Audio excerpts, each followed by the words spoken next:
What's up, my loves? It's your girl Diamond, and I'm back with my own new review of Married to Medicine. So we start off with Anila and Kieran. They're now coming home from their home being vandalized. They have not been in the home in weeks. Anila's been in Savannah, Georgia with her parents, and right now she doesn't even feel like this is her home anymore because her home was violated. So right now they're just speculating on, was someone watching us? Do we have any enemies? So right now, with what just happened, they're trying to connect what happened at Quad's holiday party between her and no, between Audra and Toya to now coincidentally our home is being robbed. I don't like the fact that they're automatically want to place Toya as the culprit when there's no proof. Because at the end of the day, we're not about to make it seem as if Toya did not have a reason to confront Anila because of the rumor and the person who she brought to Quad's party. So we're not going to do that. When they walked in her closet, she hasn't been there ever since it happened, and this was supposed to be her place, but now it's traumatizing. I could not even see Anila shed out a tear when she was talking to Kieran, how this can happen to them. It could be the way that it was shot, but I didn't see a tear. And right now, Kieran shows on camera all of the ring light cameras everywhere throughout the house. To me, I was like, that is a dumb move to do. Why would you show on camera where your cameras are placed? Now, when it comes down to the robbery itself, they're in a gated community, but Kieran automatically felt that since they're in a gated community, that nobody would ever come and rob them. You do not know that. Robbers don't have a moral high ground of who they want to target. If you have something of value, doesn't matter if you're rich, poor, middle class, they will rob you. Doesn't matter, okay? Because me and my husband have been robbed. We have a storage unit and somebody broke in it and stole some very valuable items and memories. And it's traumatizing the fact that something that was ours and it was taken. Okay? So I understand how it feels that something that was yours being taken from you. Like, why would you take this from me? Just like for what it was. We had valuable items that people wanted and they took it without any means necessary, didn't care, vandalized everything. So I got that part. But what I don't like is the fact that you guys are placing all of this in front of Toya. For what? Anila, Toya really didn't do anything to you this season. This was supposed to be about you guys coming together to rebuild your friendship, and it hasn't been going that way. You have been getting your revenge on her, but you're taking it to another level that I'm not getting with.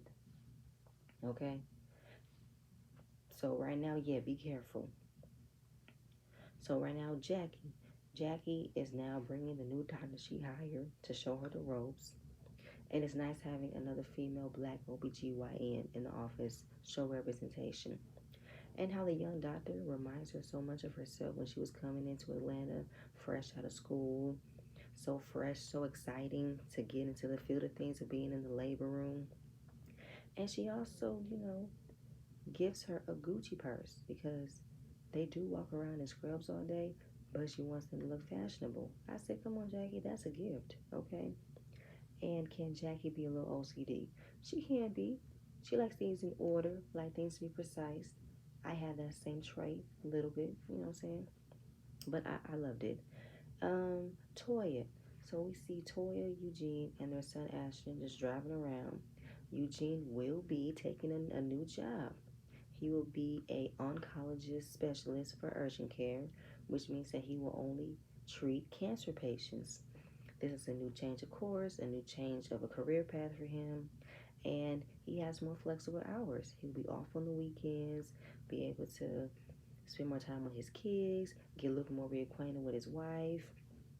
She even said, yeah, little weekend getaways, night sex. He said, what's wrong with day sex? You be asleep. I'm like, you know what, Toya? I'm here for you because I understand that. You be asleep. I would like the night. Night is fun. Day's fun too, but night is really fun. So right now they are preparing for Ashton's 12th birthday. He wanted a dinner party for his guy friends and some girls that he knows. and he wanted a certain type of beef. He asked him, what beef? Wagyu beef. What you know about Wagyu beef? I want Wagyu beef. You can't, start small. Start with steak. No Wagyu beef. What the hell? Not only is he wanting a dinner party, but he will also be preparing the food. He will be cooking alongside with Eugene. You know Eugene is a master in the kitchen.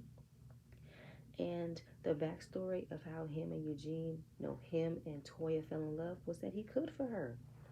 He cooked for her, and that's what fell in love. I loved it. And it was such a sweet moment, especially when the boys was like, I left my wallet, so mommy got to get it. That was over $400 because if he couldn't get the Wagyu beef, he ended up getting tomahawk steak instead. Substitute, start small. No Wagyu beef for you. Dr. Simone. So right now, they're about to take this time to talk about the book. They've been getting a lot of advices, a lot of opinions from their friends. Some good, some bad, and some didn't even make it. But right now, since we're talking about the book, what's missing is what was the reason you guys almost got divorced? And we all go back to that season where Cecil had a female friend that was coming in their marriage, and they was like, bro, we're not about to do this. Don't let nobody come in your marriage. So they haven't really talked about this situation. Ever since they decided to work on their marriage, they never talked about it. Simone said for her to go back to that year and write on pen and paper how she felt, she don't even know if it will ever come out the way she wanted to come out, because she's going through a lot of emotions that she probably didn't even think she was able to express or ever thought she would ever get to that place again. And Cecil said, whatever you write wouldn't hurt me. She said, you don't know that. So Omarosa was like, listen, if we're not going to have a book, if you guys are not going to get to the nitty gritty, get to the bad things, not just talk about the good things, you know what I'm saying? You can't give a manual, a guideline to how to be in a lasting marriage if you don't talk about your most crucial moments. That final straw that will break the camel's back, that one thing that was almost about to break us apart. So basically, if they don't finish the book, they don't finish the book. But Cecil said they should go back to counseling, and I think they should. If you guys haven't dealt with that year where your marriage was in shambles and you guys were on the verge of divorce, y'all never had a conversation, yeah, y'all need to go to counseling, because there are some pent-up feelings there that needs to be aired out. There's got to be something there. Can't hold that in. You can't sell a book about marriage if you don't talk about the hardest parts of your marriage. We're back to Jackie. Now that Jackie has hired a new doctor, her day schedule ends at 2:30 and she's home by 3. She has the whole day to herself. She's like, I'm done working at 9 to 5. So she walks in, she sees Curtis making a sandwich. The first thing she does is criticize, is the sandwich healthy? He even offered it to her. Jackie, if you're going to complain about what kind of sandwich it is, then make your own sandwich. Let him eat his. But right now, just being so excited of being home at a decent time, not being home late, which means that, she can do more with Curtis. And Jackie wears a lot of hats, okay? She is a co-owner of a surrogate agency. She has a skincare line. She wrote a book, and she does a podcast. She has to wear a lot of hats. So right now, talking about all the free time she has with Curtis, they can go exercising, they can go golfing, and he said, okay, I got you. So he had a golf bag just for her. And she said, you got that for me? Yes. Oh my God, that makes me so moist. I said, Jackie, go to bed. Stop. Jackie, you are an undercover freak. And Curtis was like, you are a bad liar. Okay, good night. So we see Toya, Eugene. They're preparing for Ash's birthday. Everything is looking great. Everything's looking fabulous. And I just love the fact that he wants to cook for his guests and Eugene is helping him, because they are not about to, have their sons be afraid of expressing their interest in things. If our son has an expression or has an interest in learning how to cook, we're going to support that. And I love it. Love it, love it, love it. Okay, he has his own little apron. So also, in addition to helping him, they also thought it would be nice if he gave the girls roses, but apparently a special friend of his caught the virus and she won't be able to make it. And of course, Toya doesn't want to, ruin her boy's day by telling him bad news. Eugene said he don't care. He'll suck it up. You don't know that. Us mothers, we tend to like want to ease into giving bad news because we don't want to, make our babies feel upset, want to ease into him. Fathers want to rip up like a band-aid. Let him suck it up. This is something serious. Just, keep pushing. Suck it up. Shake it off. So the guests came. Everybody's looking really nice. I did notice that majority of his friends were black. I did notice that. It was like one little white boy there. So he presented the menu. They've having tomahawk New York steak, freshly cut French fries, and that's for dinner, and sparkling apple cider, and cute little champagne glasses, and for desserts, New Orleans style beignets. I said that is a nice touch. So she talks about how, she wants to be a part of her son's everyday life and celebrate every part of his life. When he goes to prom, first dates, college, everything. And I'm like, yes, Toya, that's an exciting venture to have, to be a part of everything your son wants to do. The one thing she's not excited about is him having sex. Eugene said, okay, believe that. If you ask him, he's going to say no. We're going to know he's going to do it. So you can just let go of that dream. So the whole birthday was exactly what they wanted. All the kids had a good time. We even saw Contessa's children there.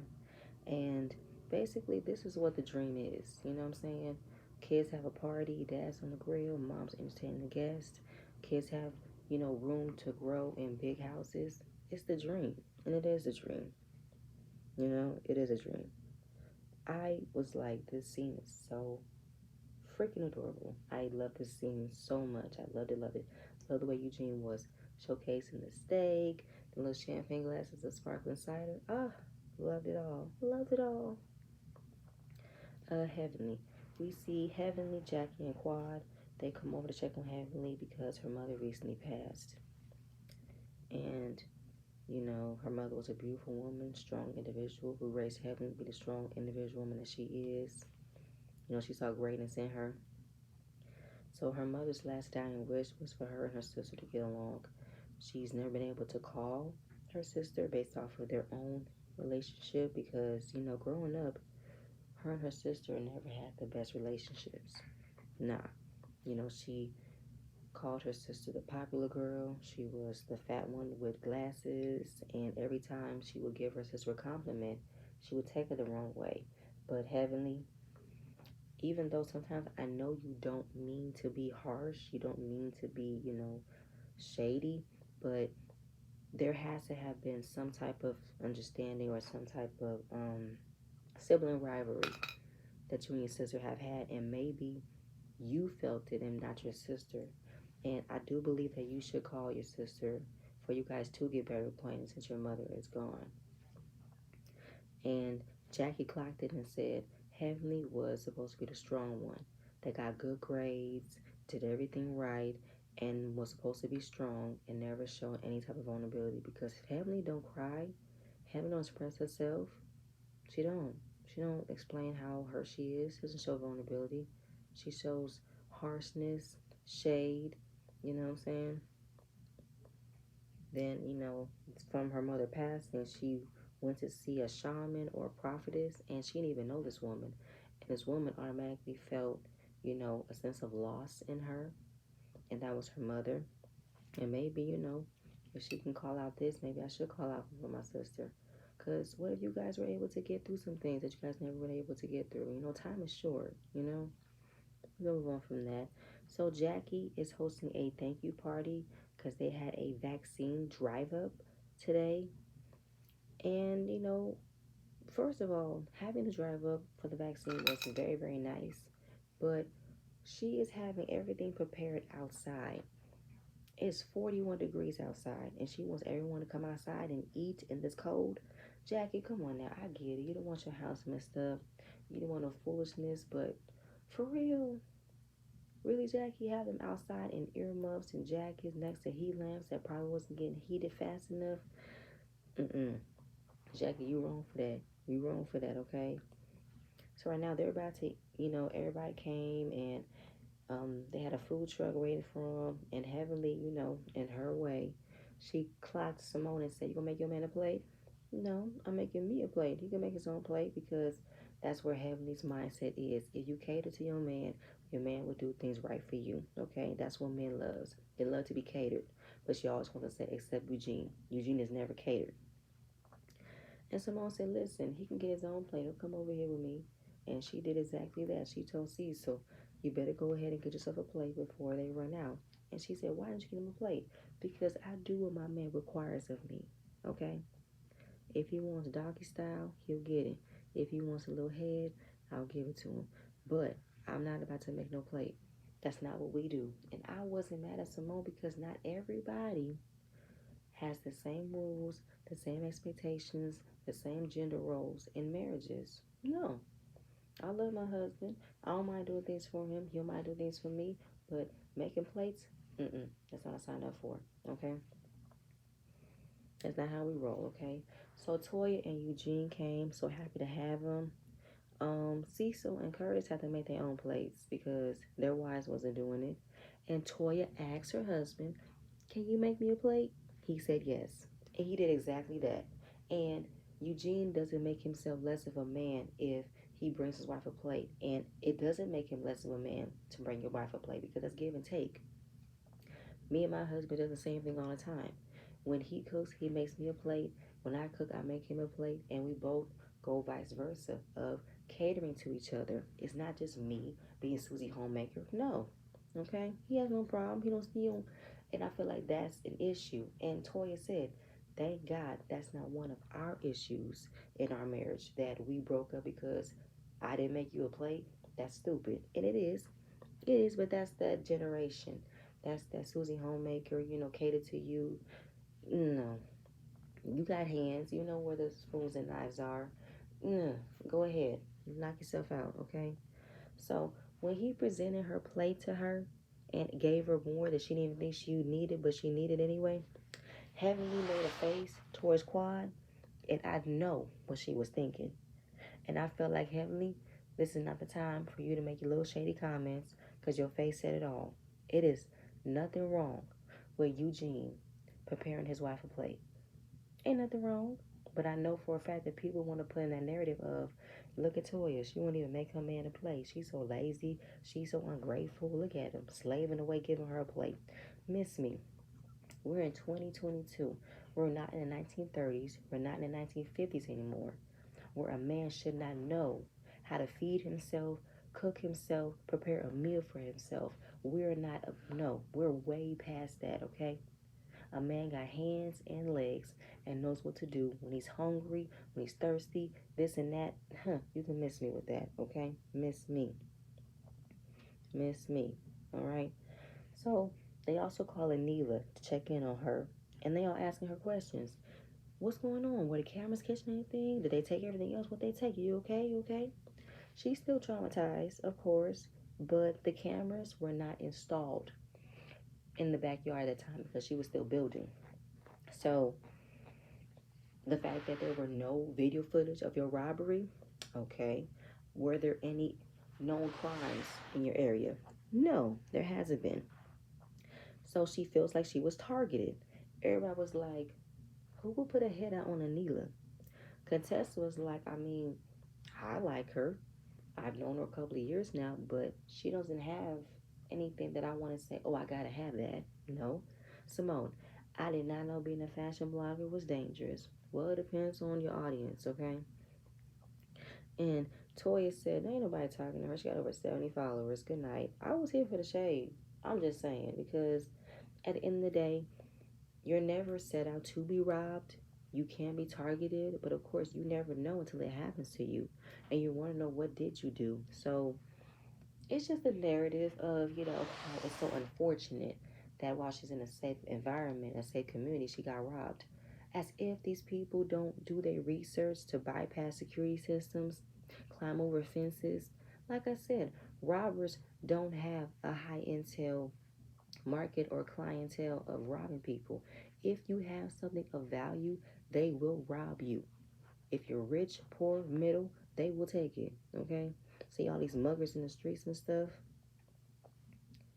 So, after that, you know, talking about the, breaking and everything, they everybody go back inside because it's too goddamn cold. It's too cold for this, okay? So then they talk about more about the break-in. And Qua mentions that Carrie told her that somebody knew that she was being targeted. Somebody knew that she was going to get robbed, right? Because they want to know who would do this to her. But nobody saw anything. Toya had a Christmas party that lasted from 1 p.m. to 1 a.m. and nobody saw a thing. Now, the fact that she's saying this, it's already got Quad's gears spinning, Heavenly's gears spinning. Such a coincidence, such a coinky dink that on the night of Anila's robbery, you have a party. Seems suspect. Not really. Not really. You know what I'm saying? It could have been somebody automatically in the area looking for his next victim, blended in with the people who came in from the security with going to talk Toya's party. You just never know. It's many possibilities as to how Anila got robbed, but it shouldn't directly be in Toya's footsteps. What is Toya's motive of getting Anila's house robbed? For what? She don't want nothing Anila got. Now, the two women trying to connect the dots, like I said, but I feel like it's a big of a stretch. It's a big of a leap. Okay? So, Toya said, why would somebody want to do that to her? Is it because she's a liar? Now, we all know where Toya stands on that because she was a part of somebody saying that she's cheating on her husband. Quad gets offensive and said, but you lied too. Didn't your home get robbed? She said, my home has never gotten robbed. My home has never gotten broken into. And the whole line about my family, that's what I've been hearing.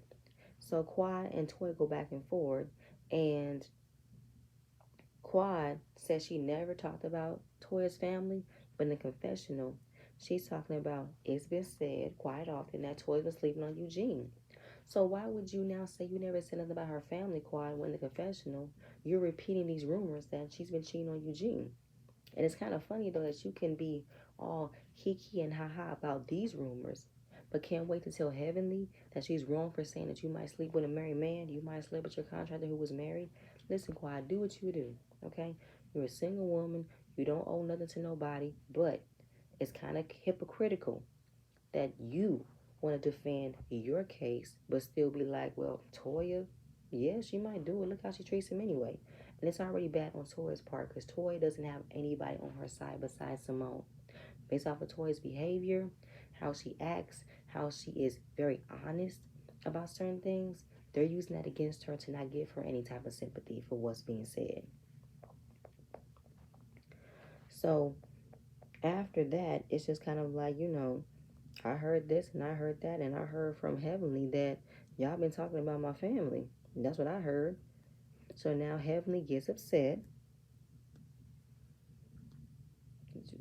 Heavenly gets upset because she's like, don't put me in this. Don't put me in this. I ain't never said nothing like that. No, no, don't do that. Listen, my mother just died. Ain't nobody else say nothing to me. You can't blame me for your relationship bullshit from someone who's not even intelligent. You can't even do that. But I'm just like, Heavenly, I get it. You are well within your rights to be grieving. Your mother's died. Your emotions on high. But come on, Heavenly. You peep game. As soon as you saw Zaina walk in the room, that's about to be some mess. You told Toya firsthand. I already said before. I feel like you did give her a heads up, but I also felt as though you knew what was going to happen if you told Toya. You know Toya don't hold back how she feels. You know she'll be confrontational at most. So you knew that, okay? And yes, that's not what Heavenly said because Heavenly told Toya that there's a rumor going around. And she knows that Qua was in that conversation and Anila was in that conversation. But then, of course, she's going left and right. How, don't put me in this bullshit. I ain't in it. I ain't in it. Now, I've been quiet. Nobody will put me in that. No, no. Don't do that. Don't do that. No, I ain't sleeping with nobody but my man. This and that and there. My mother just died. So she said, fuck all y'all. Kiss my ass and climb a tree. I said, not climb a tree. I'm gonna have to use that. Kiss my ass and climb a tree. I really am. Now, as she's trying to have her dramatic exit, she can't even get the door open. Jackie, something wrong with your door. I said, Jackie, unlock this damn door. The fuck? This some bullshit. Then she went outside. Daddy, time to go. Time to go. Let's go. Let's go. I'm not from put my name in nothing. I'm not doing this. It's your wife. She out here putting bullshit. I ain't got nothing against it. And my husband's dick big. I said, Heavenly, that wasn't necessary. And I know that was a dig towards Eugene based off what Toya said. But you didn't have to do that. I'm sorry, Heavenly. I'm sorry. I know loss, but I've never lost a parent. Okay, I've lost grandparents. I've lost an aunt. But losing a parent, I will never know what that feels like. And I don't want to feel that yet. I don't. But I feel like the way you reacted was also you did not want to you did not want to, you know, admit your role in this, because even though you told Toya you were trying to keep up on game, I felt as though you were getting called out for the mess you started. Because come on now, I know how you are in your YouTube channels when it comes to talking about Toya. You go in on Toya, talk about her like a dog, okay? But I just feel like in this case, Heavenly, you might want to be careful. You might want to look aside yourself and say, you know what, my mother died, but at the same time, I wasn't even thinking about my mother when I told Toy what was going on, because I wanted her to know. But I also wanted her to act an ass. Like, I just want that. Like, I get it. But the way that Heavenly blew up, it was like an admission of guilt. That she knew what she was doing when she told Toy that. So right now, she's walking out, you know what I'm saying? You know, fussing. Of course, Dan didn't like what she said. And then, you know, while she's storming off, she said, listen, nobody even asked me how my mother died. Nobody even said anything to me. Nobody was doing this and doing that. Um, I also, and then of course, you know, when Quad said, you are well within your right to grieve. And if another person can't see that and be sensitive to that, then I know who I'm dealing with. And I'm like, you know what, Quad? You right. If somebody doesn't give a damn about how you feeling, yeah, you see where they stand. But I'm also seeing where you stand. You're not even acknowledging the fact that Toya could really be hurt by this rumor, but you're not caring about Toya's feelings. It's pretty much saying fuck Toya's feelings at this point, right? Because we didn't even talk about it. We didn't talk about the fight. We didn't talk about the rumor. We didn't talk about Audra. We just talked about Anita's robbery. It's like overlooking Toya's feelings about how this could hurt her. Granted, folks be like, yes, she did it. I don't think she did it. But we're still not giving understanding and sympathy how this can hurt her and her husband. We're not. You know what I'm saying? So, listen, I'm not an insensitive person, but I don't have much sympathy being if I'm around females who wants to fuck up my marriage. I've never lost a parent. I never want to lose a parent, but I'm not about to fake my feelings to be around women who talk about my marriage like this and saying how this group is not compassionate. You know what I'm saying? And we should be bringing each other up and not tearing each other down. For Heavenly thinking that, you know, Heavenly wanted to, you know, help her out, I think Toya felt that Heavenly wanted to get her riled up. So Contessa comes outside, talks to Heavenly, and say, listen, I know how you feel. I speak from experience, and I'm also apologizing for everyone that we did not ask you how you were feeling, because I've lost my mother.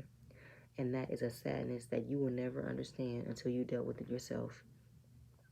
And Heavenly was quiet, wasn't saying nothing, but Content said, it is about you, okay? And I'm so sorry. So then Simone takes Toya to the side and say, I know you're hurting, but I want you to put this to the side, okay? Put your feelings to the side, you know? And Simone talks about how Toya is a loyal friend. And it is disappointing that the ladies are not giving her that same understanding and grace. But understand that you have to accept the people who they are and where they are, and that none of them are perfect. And yes, Toya makes the clarification that if I was weak and let it roll over, absolutely. But I'm a strong person. I have a strong personality. And I should still be offered grace, offer understanding, offer sympathy.